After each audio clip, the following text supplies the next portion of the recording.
saudades! Hoje eu vim aqui conversar um pouquinho com vocês sobre o acidente do voo da Força Aérea Uruguaia 571 Fairchild, que aconteceu no dia 13 de outubro de 1972. E tem uma das histórias de sobrevivência mais bonitas que eu já vi na minha vida, e eu resolvi então compartilhar aqui com vocês. Eu vou falar mais sobre a perspectiva do Nando Parrado, que foi o autor do livro O Milagre dos Andes, que eu li recentemente. Eu já tinha lido um outro livro que se chama Sobreviventes, do Piers Paul Reed, mas faz uns 3 ou 4 anos que eu li esse livro, e esse do Piers é muito mais abrangente, fala mais sobre o antes e o depois do acidente, não somente durante mesmo, e também sobre a vida dos outros passageiros. Nesse daqui, do Nando Parrado, ele fala especificamente sobre ele, sobre a família dele, e também sobre o time de rugby uruguaio, que foi o time que estava no avião que sofreu o acidente. Vamos começar então. Na década de 70, o rugby não era um esporte muito conhecido aqui na América Latina, até hoje, né, não é muito conhecido, mas no Uruguai o pessoal resolveu montar um time pra brincar mesmo e acabaram tendo um certo reconhecimento. Começaram a se inscrever para torneios e iam ganhando os torneios. Então eles foram se estabilizando como jogadores profissionais de rugby, e o time Old Christians Club foi o mais famoso daquela época. Eles já estavam classificados para uma certa etapa do campeonato, então precisavam só fazer um amistoso a mais no Chile. Então para eles era tipo clima de festa. Como era amistoso, não valia mais nada para eles, e naquela época era mais fácil fretar um voo, saía mais barato, e eles tinham também o apoio da Força Aérea Uruguaia. E eles conseguiram então fretar esse voo que cabia de 45 a 50 passageiros, e por isso eles foram liberados a chamar também o pessoal que eles queriam, tanto amigos quanto família. O Nando Parrado, o autor do livro Milagre dos Andes, chamou a irmã e a mãe. O pai não poderia ir e a outra irmã, a mais velha, também não conseguiria. Então ele avisou as duas, e as duas se empolgaram muito e foram junto com ele. O Panchito era um dos melhores amigos dele, foi também junto com ele, inclusive sentou do lado dele no momento do voo. E o que ele conta é que o clima era de total descontração. Eles chegariam lá no dia 12 de outubro, porém eles precisaram dormir em Mendoza, eu acho que se pronuncia assim, porque o clima nos Andes não estava muito bom. O piloto avisou todo mundo que eles precisariam passar a noite lá nessa cidade, porque eles sabiam que naquele clima não era muito aconselhável passar pela Cordilheira dos Andes, né, passar por ali, porque é considerado uma área ruim de sobrevoar. No dia 13 de outubro de 1972, uma sexta-feira 13, pra quem é supersticioso aí, né, não sei, o pessoal começou a perguntar, né, pressionando o piloto: e aí, vai dar pra voar, não vai dar, o que a gente vai fazer? E o piloto, depois de algumas horas conversando com os tripulantes, ele confirmou que daria para voar naquele dia. Então eles saíram de Mendoza rumo a Santiago no começo da tarde. O piloto do avião já tinha sobrevoado algumas vezes os Andes, então era considerado experiente, porque quem sobrevoava aquela área eram poucos pilotos mesmo, mas em compensação ele tinha somente 5.000 horas de voo, e de acordo com os especialistas isso ainda é muito pouco, principalmente para um piloto da Força Aérea Uruguaia. Mais ou menos às 3h20, o Nando trocou de lugar com o Panchito, que era o melhor amigo dele, porque o Panchito queria sentar na janela, porque ele queria ver as montanhas, queria ver a paisagem, etc e tal. Então o Nando fez esse favor pra ele, né? E mais ou menos uns 10 minutos depois, o Panchito olhou pro Nando e perguntou: cara, será que a gente deveria estar tão perto assim, sobrevoando das montanhas? E as últimas lembranças do Nando, antes do acidente de fato, foi olhar as montanhas e concordar com o Panchito, que estava muito perto, e depois olhar pra trás, diretamente pra mãe dele, que também olhava pra ele. Depois disso, ele não lembra de mais nada. Às 3h32 da tarde, o avião bateu no meio das montanhas, e uma parte da fuselagem foi jogada pra frente, e a cauda ficou lá. Basicamente, o avião partiu no meio, e essa parte da fuselagem caiu no meio dos Andes, num vale muito íngreme, e continuou indo muito rápido, porque estava cheio de neve, e só depois de algum tempo ele parou. Um dos sobreviventes não teve um arranhão e não desmaiou também no horário da queda. Então ele viu tudo acontecendo, e ele viu inclusive um dos amigos dele sendo arremessados longe do avião, simplesmente sumindo naquele meio do nada. 12 pessoas morreram na queda, 9 passageiros, 2 tripulantes e o piloto. Uma das vítimas da queda foi a mãe do Nando Parrado, e a irmã dele não morreu, mas ficou muito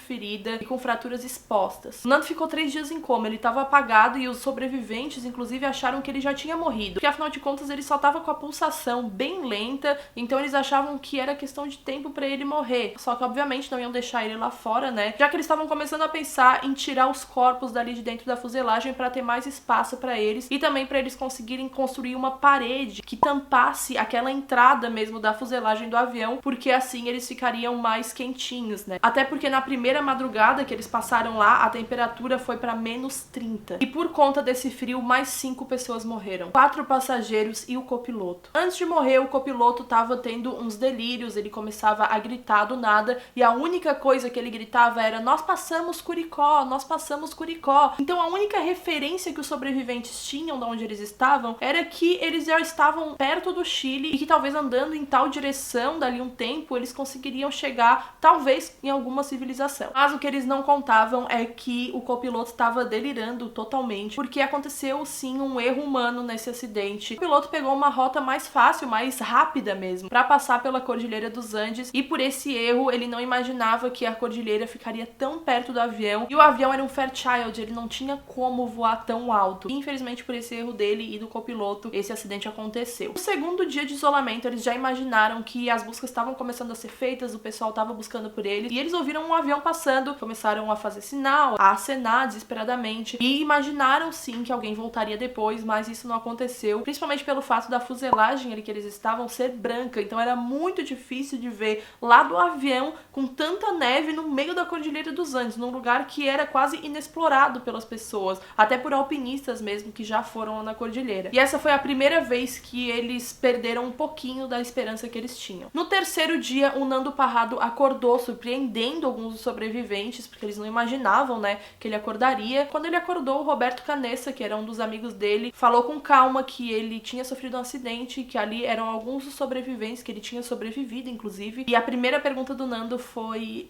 onde estava a mãe dele e a irmã. E aí foi o momento que o Roberto teve que dar notícia pro Nando de que a mãe dele tinha morrido e que a irmã ainda estava viva, mas estava bem debilitada. Essa parte no livro é muito triste, eu nunca vou esquecer, porque o Nando conta que ficou absurdamente triste, dilacerado com a notícia de que a mãe dele tinha morrido, mas ele não conseguia chorar, porque a única coisa que ele pensava é que ele precisava de água no corpo e que chorar ia piorar a situação dele. E também porque ele tinha que dar, então, apoio à irmã dele. Não adiantava ficar chorando, já que a mãe dele não estava mais ali e aquilo só ia fazer mal a ele. Assim, eu não sei nem se esse pensamento é ultra desenvolvido e maduro ou se é simplesmente um pensamento desesperador mesmo, daquele instinto de sobrevivência que a gente só sabe que tem quando tá nessas situações. A partir do dia 5, eles começaram a ficar desesperados por causa da comida. O que eles tinham eram garrafas de vinho, alguns poucos petiscos, assim, tipo amendoim, bolacha e chocolate. Eles precisavam racionar absurdamente e mesmo assim as pessoas ainda iam ficar com fome, mas tendo aquele alimento por algum tempo, eles conseguiriam sobreviver. No sétimo dia, depois de passar quase 2 dias inteiros abraçados na irmã, a Suzy, irmã do Nando, morre nos braços dele. No dia 10 foi o dia que o Nando conta como um dos mais difíceis de ter passado lá, porque eles tinham um rádio em que eles ouviam as notícias e ouviam como estavam as buscas, etc. E ao mesmo tempo que o rádio era um aliado, ele passou a ser um inimigo. Porque eles ouviram nesse mesmo rádio que as buscas tinham sido finalizadas, já que ninguém encontrava destroços, nada do avião, e que provavelmente ele tinha se desintegrado inteiro e que não havia nenhum sobrevivente. As famílias então ficaram arrasadas e já declararam os 45 passageiros como mortos. A fome então começou a ficar cada vez pior e no dia 11 eles tomaram a decisão de praticar antropofagia, que, pra quem não sabe, é comer carne humana. Muitos deles queriam viver, mas eles se recusavam a comer a carne dos amigos. Uma coisa que o Nando falou que ajudou muito alguns, né, a ficarem convencidos a comer, foi de imaginar que aquela carne era como se fosse o corpo de Cristo na Eucaristia, já que eles eram muito cristãos, para associar dessa forma, porque era o único jeito deles sobreviverem. Eles precisavam de proteína, eles precisavam de alimento, e só a carne humana naquele momento ia prover isso pra eles. Tem uma frase do Nando que eu destaquei, que ele diz: muita gente não aceita, mas estando lá e tendo apenas uma opção, a decisão vem facilmente. Inclusive, ele cita no livro como ele gostaria que as pessoas não falassem que é canibalismo, e sim antropofagia. No canibalismo, geralmente a pessoa mata outra pra praticar o canibalismo, e obviamente não foi o caso deles, né? Eles começaram então a comer a carne dos amigos que tinham morrido e já estavam congelados fora da fuselagem mesmo há alguns dias. O fogo lá era muito raro devido à falta de madeira e papel, então em 90% das vezes a carne humana era consumida crua. No 20º dia aconteceu outra coisa que tirou um pouco mais das esperanças deles. Uma avalanche aconteceu no meio da madrugada. Eles estavam todos juntinhos para não passar frio, então eles dormiam quase agarrados um no outro. E o Roberto conta que ele só lembra da avalanche como se fosse uma cavalaria vindo devagarinho, se aproximando e de repente tomando toda a fuselagem. A avalanche destruiu a parede que eles tinham feito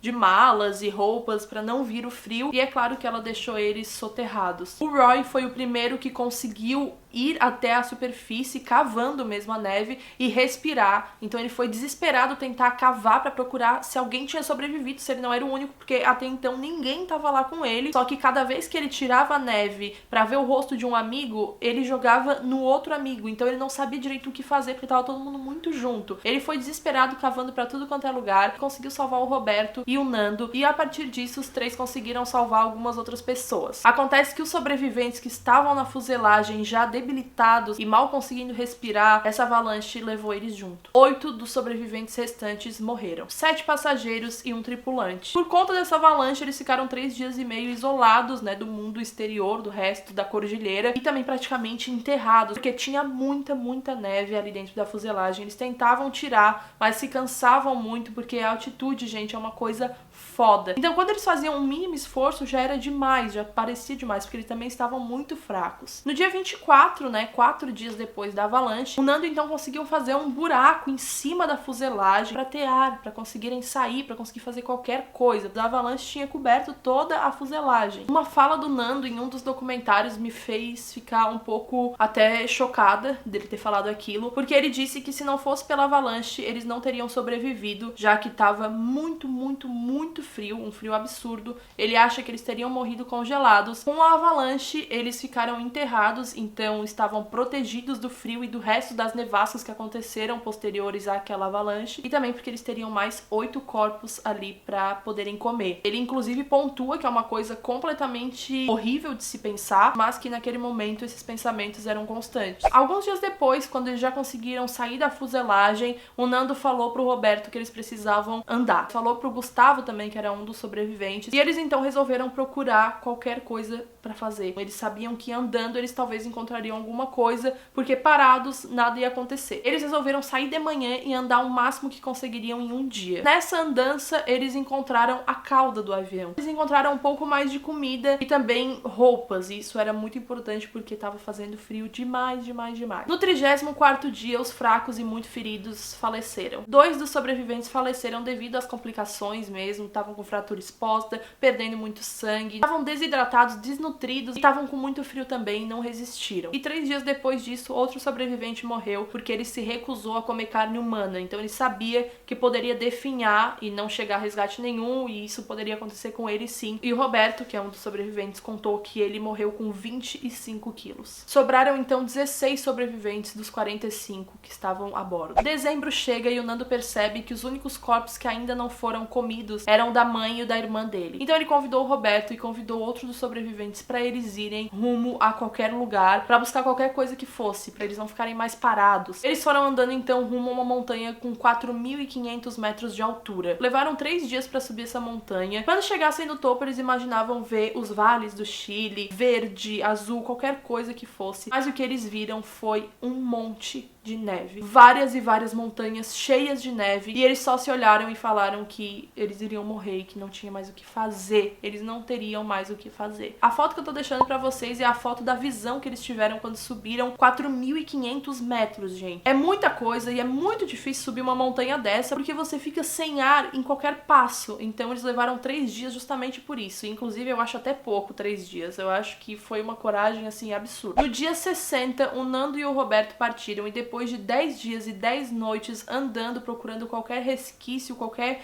sinal de civilização, o Nando viu uma vaca comendo capim ali perto de onde eles estavam em certo dia. Inclusive ele e o Roberto comeram muito desse capim junto com a vaca, porque eles estavam desesperados com fome. Só que o Roberto começou a ficar doente, ele começou a ter disenteria e ele precisava urgente de resgate. O que aconteceu foi que no dia 70, depois de terem andado mais de 65 quilômetros pela Cordilheira dos Andes e por montanhas com mais de 4.500 metros de altura, o Nando e o Roberto viram então um chileno que estava do outro lado do rio, e por isso eles não conseguiam conversar com ele, porque o rio estava passando muito abruptamente entre eles, então o barulho estava muito alto e eles não conseguiam conversar. Aquele senhor viu que eles estavam diferentes, estavam muito estranhos, e voltou no outro dia tanto com comida quanto com papel e uma caneta. Ele amarrou o papel e a caneta numa pedra junto com um barbante, né, e jogou pelo rio pro Nando poder escrever o que estava acontecendo. acontecendo. Ele então escreveu esse bilhete aqui, que ficou mundialmente famoso. Então o boiadeiro leu, ficou desesperado com tudo aquilo, foi buscar ajuda e depois de 70 dias isolados do mundo, comendo carne humana para sobreviver, o Nando e o Roberto conseguiram ser resgatados e imediatamente pediram para levar resgate para o pessoal que estava na fuselagem. Um dia depois o pessoal ouviu o nome do Nando e do Roberto no rádio, lá na fuselagem, e comemoraram demais,